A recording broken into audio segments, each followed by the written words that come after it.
Assalamualaikum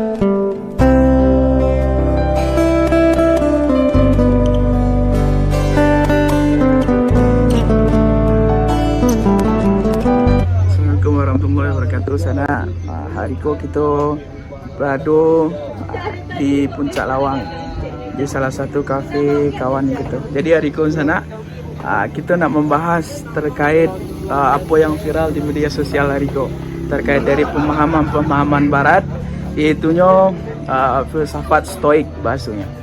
Hari ko bola bersama kawan-kawan di sana, kawan-kawan sepemikiran yang biasanya kami acok kok sampai tengah malam, larik-larik malam, mempersoalkan satu topik lah gitu ya kan kawan ya. Satu topik kita bahas di kedai sampai malam, sampai boleh larik. Jadi kok kita coba aplikasikan di konten Solo Bendang ke sana. Oke. Kita tanya langsung sana kepada masing-masing anggota di sana ya. Oke. Jadi Kiko ke sana. Kita menunggu. Ada lah macam-macam. Padahal kalau pembahasan besok ke sana sampai jam 1 malam. Kita membahas Kiko saja. Tapi ketika lah di videoan, memang itu muncul rasa keraguan dia. Bah dah ragu dah. Hanya berpikiran bahas keren. Oh. Jadi gua sana kita akan coba tanya pendapat dari kawan-kawan gua terkait dari pembahasan kita hari ko tentang filsafat stoa ataupun stoik bahasanya kita. Pembahasan itu sebenarnya lah kita bahas juga kawan-kawan gua di kedai sampai jam 2 di sana. Kini ketika lah mana diminta untuk merdeka malu gitu. Oke, bisa ya? Sampai saja mau tadi malam lah. Oke, dari kawan kita yang pertama dulu sana. Hanya pertanyaannya ada 2 ya. Tapi kok kalau bertambah 3 jadinya. Dan bertamu tentang stoik kan. Lah pernah sih yang mendengar sebelumnya.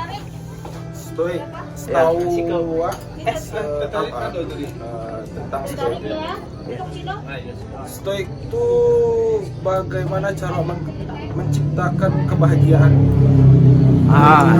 Kalau dari yang paham, Iya. hidup itu kan ada dualisme. Ada baik, ada buruk. Dan dari kapasitas awal hanya bisa untuk kayak mengkontrol itu dari segi internal. Emang ada sebagian orang yang bisa mengkontrol internal dan eksternal.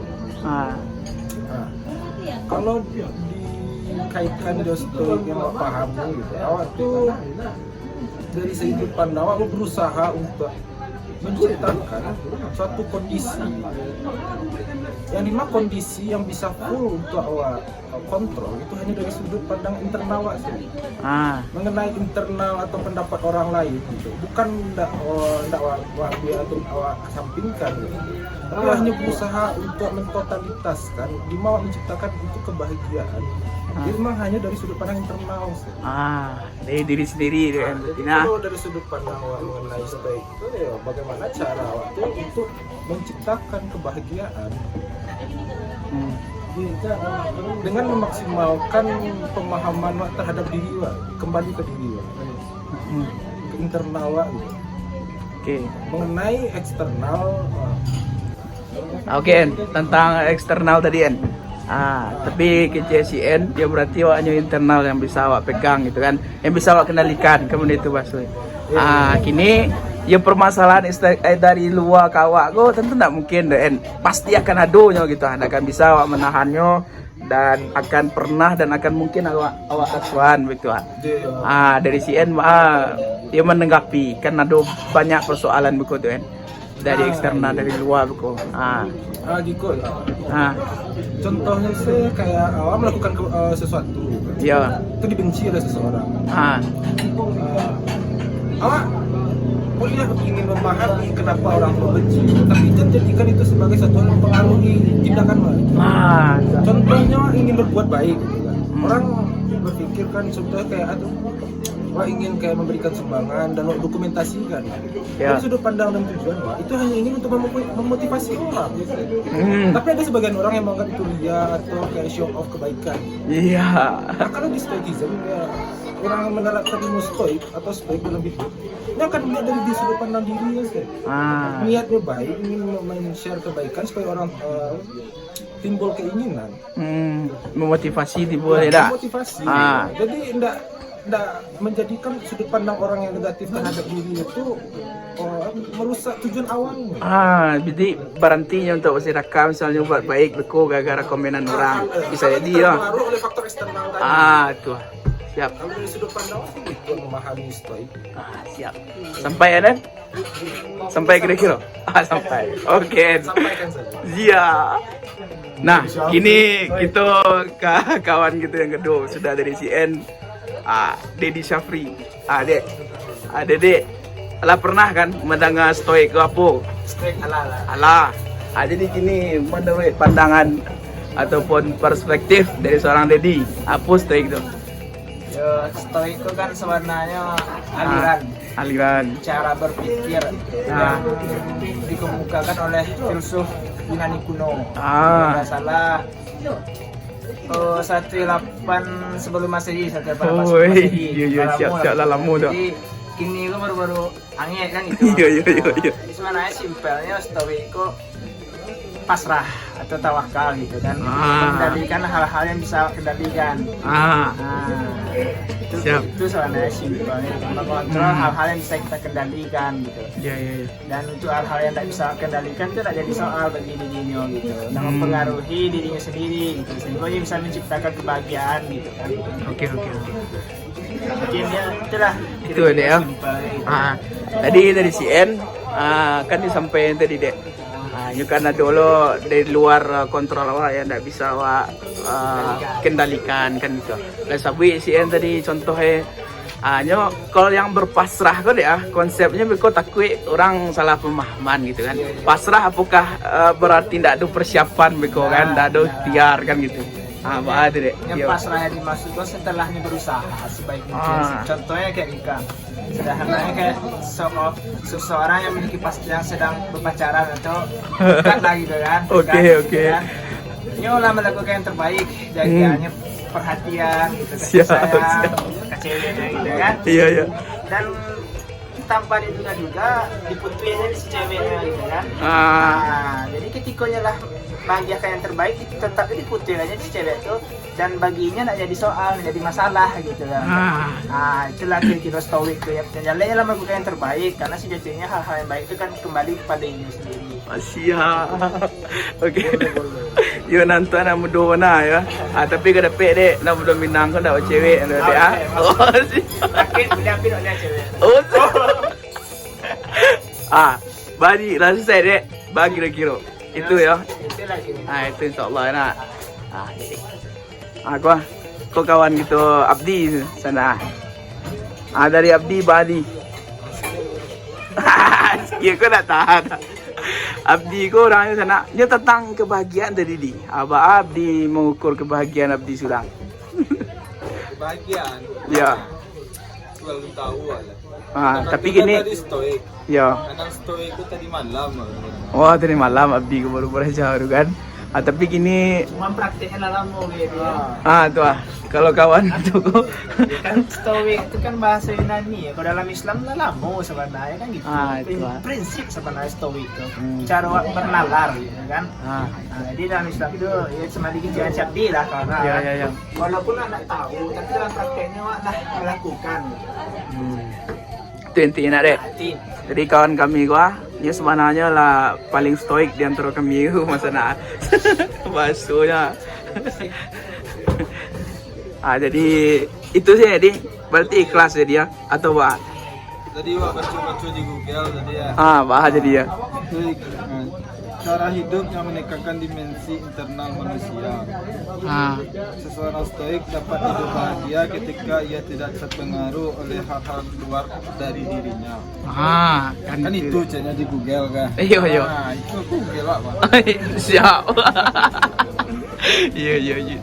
Jadi menurut awak kan. Bakat tuh si Zul tadi. Hidup bahagia kok yo surang. Tuh. Teman wak kini lah tamat kuliah. Itu. Nganggur 5 tahun ada.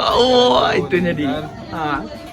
Jadi wak dia awak bakat tuh si Dedek pasrah awak putar jadi batani ini nama tadi go bisa bantu awak pun surang tapi piti gak banyak sebenarnya gak banyak lah ini nak banyak dah. Jadi kalau awak bahagia tuh mayon hal kata orang kalau adangan ayo dua Yo kan nanti orang, lalu kan nanti awak dah dia. Karena Johnson laluan saya kecil orang. Tuh. Sip. Jadi, aduh leh. Lagi ada ready. Menurut awak itulah. Itunya ya. Bahagia itu yang awak jalani. Tuh. Itunya sana. Jadi jangan sampai namunya ko awak harus bahagia awak divalidasi oleh orang banyak itu kan yang tak berpengaruh sebenarnya untuk ide awak tu. Tapi kalau kalau misalnya orang tua awak menginginkan kebahagiaan awak nikah leleh je orang tua awak. Permisalan saja. Itu kembali ke awal. Rahasia dari segi finansial, itu emosional. Nikah itu kan bukan sekedar niat. Kalau hanya sekedar niat, kapan? Tapi kalau dari segi lengkap dari segi persiapan, finansial, emosional, jelas. Itu tidak perlu diminta pun orang tua. Sampai suruh. Siap. Berarti harus ada memang persiapan dari awak intinya lah enak. Kanu yo balik aja balik. Yo balik aja internal awak yang perlu nak enak. Itu. Ya selain dukungan dari orang tua. Ada tambahan dek. Aduh. Positifnya beda tadi. Negatifnya nggak sadar.